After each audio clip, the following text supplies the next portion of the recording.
안녕하십니까. 황태순 TV의 황태순입니다. 오늘 12월 9일 박근혜 대통령 탄핵 소추 2년이 된 날입니다. 2016년 5월부터 2017년 3월 박근혜 대통령이 대통령직에서 물러날 때까지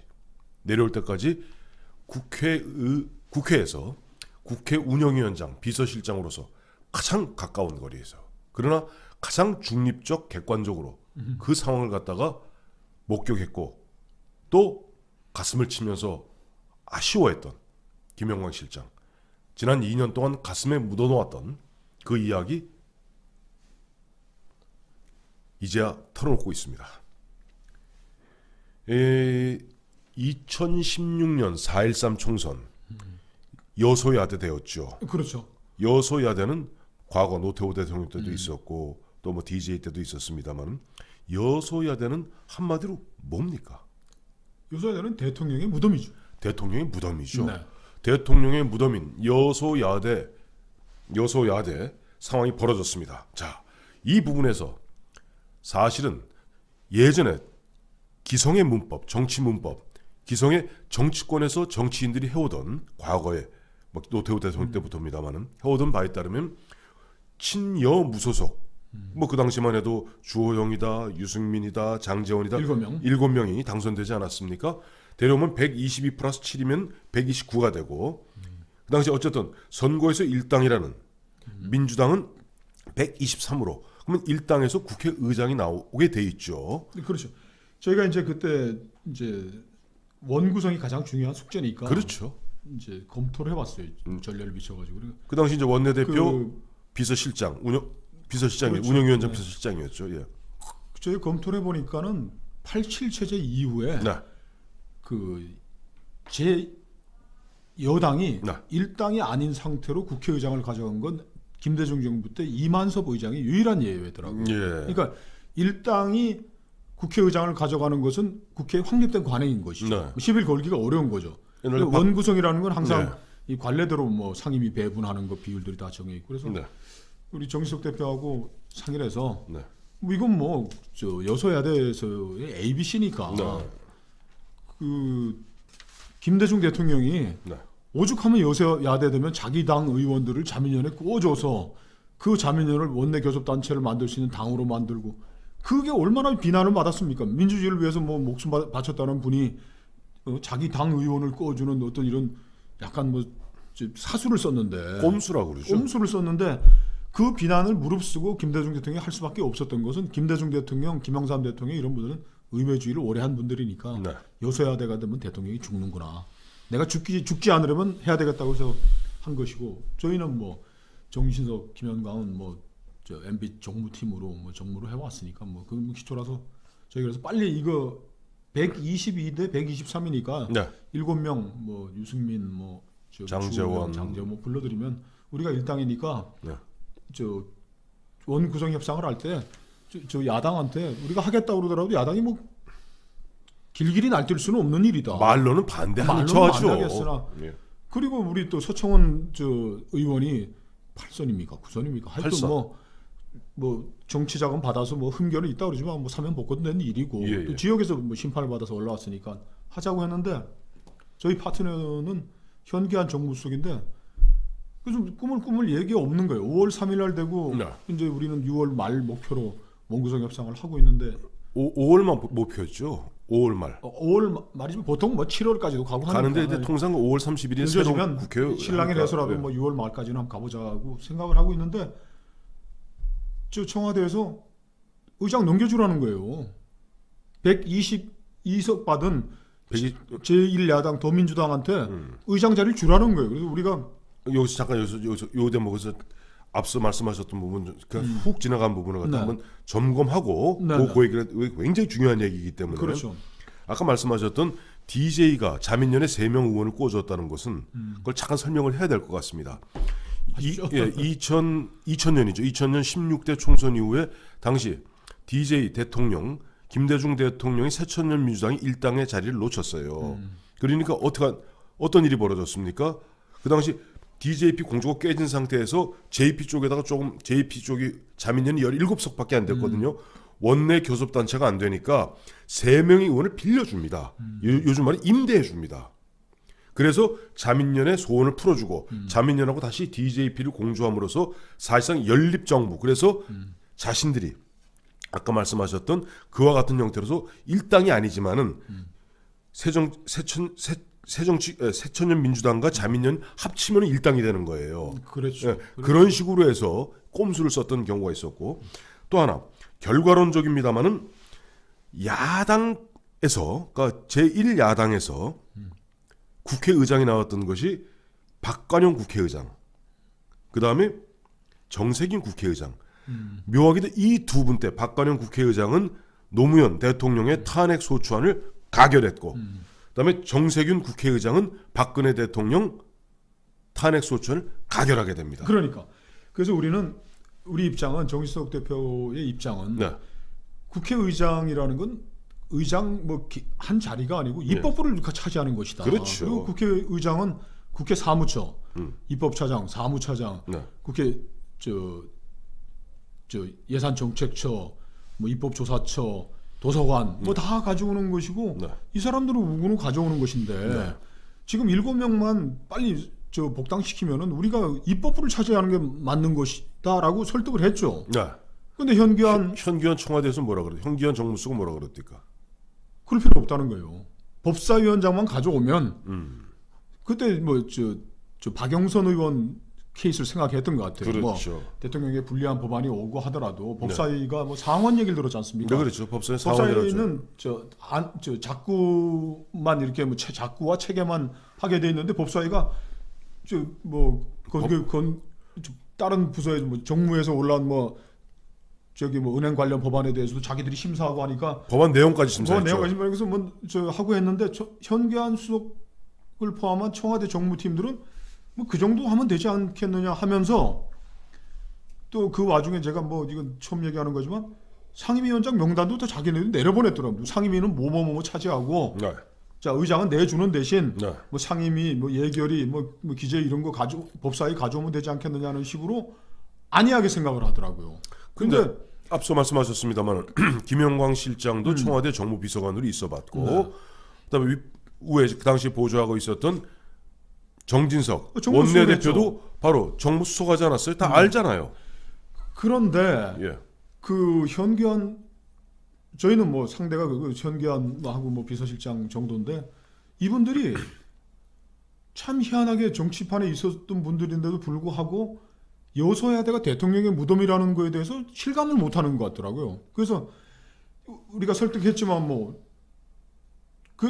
그래서 이게 설득이 안 되니까, 청와대가 안 되니까 우리가 할 수 없는 거죠. 원내대표가 그렇다고 이걸 깨고서 어떻게 할 수도 없는 일이고, 청와대하고 협조를 해. 당청 협정 아닙니까? 당정청인데. 그렇죠. 근데 현기한 수석하고 이제 정진석 대표가 5월 3일 날 원내대표가 되고 이틀 뒤에 청와대 안가에서 만났어요. 정 대표하고 저하고는 원내대표 되고 나서도 첫 우리가 걱정한 게, 이게 대통령의 무덤인데 국회를 통과하지 못하면 예산도 법안도 되는 거 아무것도 없는데 참 이걸 어떡하냐 둘이 이제 걱정을 했어요. 그리고 이틀 뒤에 가서 이제 안가에서 현기한 수석을 만난 자리에서 정 수석이 와서 한참 설명을 하시더라고요. 저희가 제일 믿는 수하니까 얘기를 하시는데, 현 수석한테 이렇게 얘기를 했대요. 현 수석, 지금 이게 여소야대다.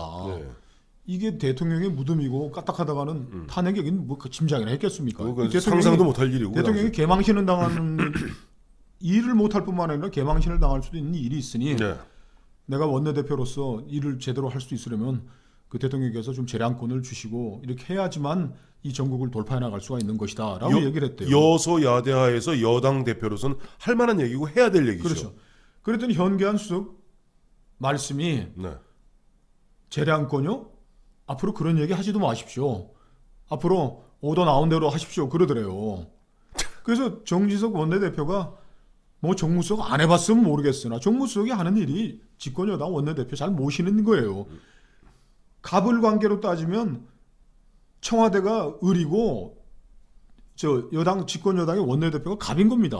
다 부탁해야 되는데, 그래가지고 정진석 대표가 그냥 화가 나가지고 또 성격이 또 직선적이시니까 멱살잡이까지 했다는 거예요. 예. 아니 당신이 지금 어디다 대고 지금 집권여당 원내대표한테 정무수석이 말이야 그렇게 하느냐고 해서 그러니까 현기한 정무수석은 나중에 뭐 저 술해 혐의로 네. 뭐 감옥 가고 그런 수사 과정이 나왔지만 정무수석이 하는 와중에도 업무에 집중을 안 했던 걸로 나오는 거죠. 그 당시 뭐 다 보도된 바 있지 않습니까? 저 네. 강남 가서 무슨 뭐 술집에서 매일 술 먹었다 뭐 이런 얘기만 나오고 있죠. 그래서 우리가 이제 그 청와대에서 이제 그 상임위원은 이거 가지라 그리고 상임위원장은 누굴 시켜라 그랬는데 법사위원장은 권성동 의원 강원도를 해놨더라고요. 그래서 제가 권 의원을 잘 알아요. 네. 청와대 앞서건 이서건 같이 근무를 해가지고 그래서 전화를 했죠. 아니 권 선배 요즘 청와대에서 뭐 권 선배 되게 좋아하는 모양이네. 법사위원장 꼭 시키라고 명단이 내려왔습니다. 그랬더니 그 법사위원장 권성동 의원 나중에 뭐 했습니까? 박근혜 대통령 탄핵 소추할 때 탄핵 소추 위원장입니다. 그래서 저는 박근혜 대통령과 그 주변에 있었던 참모들이 네.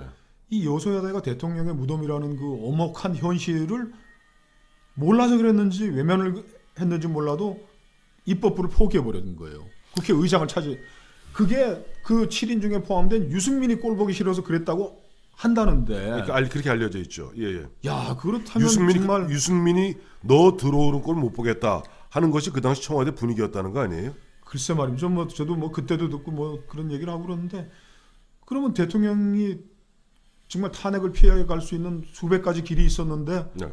그걸 모두 외면하고 그 첫 번째는 입법부를 포기한 것이죠. 그러니까 제가 그 기록을 찾아보니까 6월 13일 날 이제 보면 여야 간 타결이 되어서 원이 구성되더군요. 국회원이 이제 20대 원이 구성됐는데 그 다음에 6월 16일 날 3일 후에 무소속 복당 승인이 그제서야 그 무소속 7명 그 뭐 사후 약방문이죠. 미리 들여다가 국회의장을 차지했어야지. 그 사후 약방문의도 하고 예. 그거는 그 비대위에서 김희옥 비대위원장 체제에서 예. 정진석 대표가 이래갖고는 국회도 못 끌고 갈 뿐만 아니라 이 나라도 개판되겠다 싶어서 비대위에서 몇몇 비대위원들을 설득해가지고서 그 안을 강행 처리한 것이죠. 강행 처리했죠. 그래서 김희옥 비대위원장이 그 뭐 나는 이렇게 해서는 못 해먹겠다 그러면서 이제 집에 가서 시끌하고 정진석 대표가 가서 뭐 폴더 인사를 했다고 그때 또 뭐 한참 하고 해서 기억납니다. 다시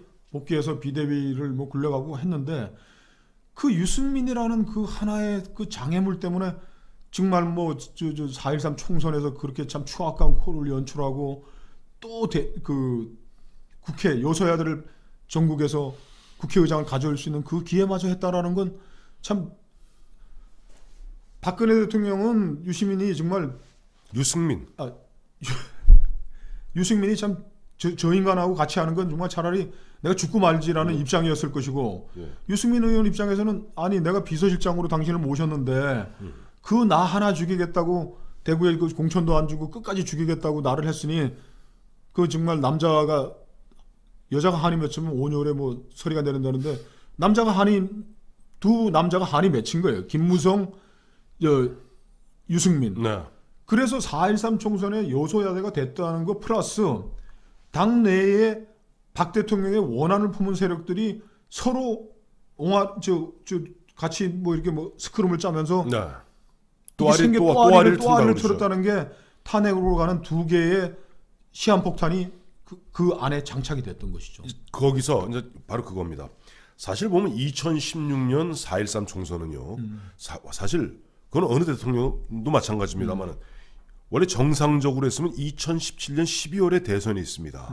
그래 이미 총선이 끝나고 나니까 그 미래의 권력을 꿈꾸는 야심가들은 자기들이 이제 원심력을 발동하기 시작한 거예요. 자 이럴 때 그래도 권력을 관리할 대통령과 또 대통령을 갖다 보조하는 참모들은 권력 관리를 해야 됩니다. 아무리 밉다 그래도 우리나라 속담에 미운 놈 떡 하나 더 준다는 거 있지 않습니까? 그게 권력 관리를 하는 가운데 그건 대한민국 5년 단임제 대통령의 숙명이거든요. 총선 끝나고 총선 1년 반 후면은 새로운 대통령이 나오는데 그러면 그 권력 관리를 했어야 되는데 서로 아까 말씀하신 대로 원한 품은 남자들 그리고 거기 보면 못마땅한 그런 꼴이 못마땅한 대통령 그리고 거기서 부추기는 참모들 업무에 관심이 없는 정무수석 뇌물 받으러 다니느라고 정신이 없었던 이게 이게 진짜 뭐가 막 물려가지고 돌아가야지 국정이 안정적으로 운영이 되는 것인데. 그렇죠. 각각 톱니바퀴가 맞물리는 점이 없이 그냥 돌아간 것이죠. 우리 저기 보면 우리 정치 이제 평론을 하고 또 할 때 보면 이제 물리학 용어 중에 하나 쓰는 것 중에 원심력과 구심력입니다. 그러니까 대통령은 어떻게 하든지 미래 권력들이 못 나가게 틀어주는 구심력을 발휘하고, 그다음에 미래 권력들이나 눈치 보는 사람들은 어떻게 하든지 대통령의 그 영향권 밖으로 튀어나가 원심력을 발동합니다. 근데 이 균형이 깨지는 순간 흔한 얘기로 만약 원심력이 더 세지면요, 레임덕연이든 마침 이 여소야대가 되어버렸잖아요. 거기다 그럼 대통령 주변에서 그 참모들이 그런 역할을 해줘야 되는데, 이 참모들 중에 한 사람이 보면 아까 정무수석도 중요하지만 민정수석이 굉장히 중요합니다. 그렇죠. 근데 민정수석이 사실은 우파, 보수, 우파, 뭐 우리 저 김영하 실장 보수나 우파라는 표현 별로 안 좋아합니다만은 저는 보수나 우파라는 표현을 쓰겠습니다. 그야말로 역대 보면 우파 보수 정권을 만들어 왔다고 자임하는 세력 중에 하나가 보수 언론이에요. 이른바 조선일보, 동아일보입니다. 근데 조선일보하고 우병우 민정수석하고 싸우기 시작합니다. 그 무렵부터. 그러니까 우병우 수석도 이제 관리할 이제 자기 코가 석자니까 관리를 못했고, 네. 그 여소야대가 됐는데 청와대의 상황은 제가 말씀드렸고요. 네. 그 당내 친박들도 네. 이 여소야대에서 이러다가 우리가 참 큰일 나겠다는 생각을 아무도 안 하는 거예요. 그래서 안 하고 미래 권력자들 그 따라 바쁘겠지. 정진석 예. 저 원내대표 겸 당대표 권한대행이 네. 비대위를 이제 만들어야 되겠다. 네. 그러나 우리가 지금 국민들의 신임을 이렇게 잃었으니 네. 김용태 같은 젊은 의원이라도 앞장서가지고 혁신 비대위를 출범시키자라고 해서 혁신 비대위안을 중앙위원회에다 올렸지 않습니까? 친박이 무산시켰잖아요. 그거를 아예 회의가 못 열리게 했잖아요. 회의를 이제 의결 정족수가 못 되게 해가지고 네. 이제 그걸 무산을 시켰는데, 그 친박에 힘이 센 사람들이 다 그 대의원들 오는 사람들 전화했다는 게 오지 마라. 그렇죠. 여의대 왔으면 그냥 어디 차나 한잔 하고 가라라고 해서 김용태 비대위 안이 중앙위원회에서 부결이 되는 상황이 온 거예요. 네. 거기 왔던 분들이 다 그러더라고. 아니 내가 공화당 시절부터 이 당에서 하는 무슨 중앙위원회 하고 하는데 의결 정족수 안 되고 안 되는 거 이번이 처음이다 그러면서 머리를 긁으면서 가시더라고요. 그러니 국민들한테는 얼마나 이게 아니야. 그러니까 당에 있는 친박들은 야 정지석 네가 뭔데 이 당은 내 당 우리 당인데 네가 왜 끄떡대고 돌아다니냐. 네. 청와대에 있는 이 전국을 참 엄중한 대통령의 무덤이 파지고 있는 이 상황을 관리해야 될 청와대 참모들은 안이하게 대처를 하니까 지코가 사업자거나 어디 돈 받으러 다니기 바쁘거나 뭐 이런 일이 있었고. 그래서 이제 5월 17일 날 이제 상임중앙위원회가 이제 무산되고 네. 5월 18일 날 이제 정지석 대표하고 저 현기환 정무수석하고 이제 KTX 타고 내려가는데 서로 앞뒤로 앉았죠. 앞뒤로 앉았는데 말도 한마디 안 하고 간다고 이제 각 신문에 다 났어요. 다 났는데 방송을 안 하고. 그래서 정지석 대표가 저한테 상의를 하시더라고요. 그래서 어떻게 해야 되겠냐 그래서 이건 대통령한테 현기환을 잘라달라고 그래야 됩니다. 네네. 아니 정무수석은 집권여당 원내대표를 잘 보필해가지고 이 전국을 이끌어가는 건데 이 사람이 이렇게 정무수석을 말이야 무슨 오다나 때릴 테니까 네가 받아서 해라. 하는 그 원내대표가 하는 일들에 대해서 사사건건 방해놓고 친박들하고 하니 이걸 자르지 않으면은 원내대표를 그만두는 게 맞는다고 했더니 정세영 원내대표가 대통령한테 뜻을 전해가지고 현기환 수석을 경질시켰죠. 김재원 수석으로 바뀌었네. 네. 예, 그렇죠. 이제 그런 어수선한 분위기, 여권이 그 당시 청와대와 당과 모두가 서로 보면 이제 산지사방으로 흩어진 그렇죠. 그런 분위기 하에서 7월 17일 전 날짜도 잊어먹지 않습니까? 재헌절 날이에요. 그날 보면 조선일보가 특종하는 것이 우병우 민정수석이 보면 넥센으로부터 1,326억 제 처가집 빌딩을 갖다 그렇게 저렇게 했다면서 싸우기 시작합니다. 그리고 이제 7월 그로부터 9일인 7월 26일 날 TV조선이 이른바 미르재단, 케이스 스포츠재단 이걸 특종 보도합니다. 그 당시 조선일보하고 이른바 우병우 그 당시 김재원 수석은 정무 들어온 지 얼마 안 됐고 사실 우병우 수석이 비서실장이나 마찬가지였어요. 그 청와대가 싸우면서 이른바 보수 내부에 우파 내부에 분열이 벌어지면서 그런 모습들을 갖다 지켜보았던 좌파들은 이게 웬 떡이냐 싶어갖고 그때부터 슬슬 공격의 칼날을 가지기 시작합니다. 그 무렵에 정치석 원내대표는 이렇게 뭐 우병우와 언론과의 싸움에서 누가 옳다 그러다가 아니라 네. 민정수석이 지금 이 뒤에서 이런 여러 가지 뭐 불균형한 건 좀 이렇게 가라앉히고 서로 고리를 이어가고 좀 안정시키게 그런 역할을 해야 될 정무 민정 둘인데 네. 민정이 수렁에 빠지면 안 되니 차라리 우병우를 가는 게 맞다고 공개적으로 몇 번 얘기를 해서 회의석상에서. 네. 그리고 김재원 수석이 청와대 그 수석회의에서 대통령이 있는 자리에서 얘기했죠. 나도 잘못했고 네. 저 우병우 수석은 지금 이런 덫에 갇힌 것 같다. 네. 대통령을 좀 편하게 가시게 하려면 우리 둘이 함께 동반 사퇴하자라고까지 얘기를 했지 않습니까? 저 기억나요. 김재원 수석이 그날 동반 사퇴론 들었다가 흔한 또 역풍말렸습니다. 청와대 내부에서. 그래도 김재원 수석은 뭐 돌아보면 뭐 별 효과도 없었지만 그래도 청와대 내부에서 이 위기를 돌파하기 위해서 대통령을 좀 소용돌이해서 좀 빼주고 어떻게 좀 가보자고 노력했던 몇 안 되는 사람 중에 하나였다. 저는 그렇게 평가하고 싶습니다. 그러니까 아까 말씀하신 대로 그 원한 맺힌 이 당내에 보면 이른바 뭐 김무성, 유승민 원한 맺힌 남자들이 있었고 또 청와대에는 그야말로 직호가 석자거나 딴 이른바 뭐 제사보다 제밥에 눈이 어두웠던 수석이 있었고 그걸 바꿔놔서 했더니 어쩌고 저쩌고 하는 가운데 또 보면 보수 언론과의 그런 어떻게 뭐랄까 갈등 이런 분위기에서 집안 싸움에서 이제 튀어나오기 시작합니다. 이런저런 이야기들이 그것을 갖다가 당시 야당과 야권과 이른바 요즘 이 문재인 정부의 주인 행세하는 민주노총이나 전대협이나 또 해산되었던 통진당의 후신인 그다음 민중연합당이라고 있습니다. 여기서 본격적으로 이야기를 모으면서 서서히 거기다 또 제대로 통제 안 됐던 종편이나 이런 데서 계속 이른바 보면 정유라 얘기 나오고 최순실 이야기 나오면서 분위기를 몰고 갑니다. 자, 그 얘기를 갖다가 그런 분위기에서 결국 10월 23일 박근혜 대통령이 당시에 국회 시정연설에서 개헌 제안을 합니다. 그리고 그날 저녁에 JTBC에서 그 유명한 최순실의 태블릿 PC가 보도되면서 그야말로 격동의 순간으로 빠져들게 됩니다. 이건 잠깐 쉬었다가 또 말씀드리도록 하겠습니다. 감사합니다.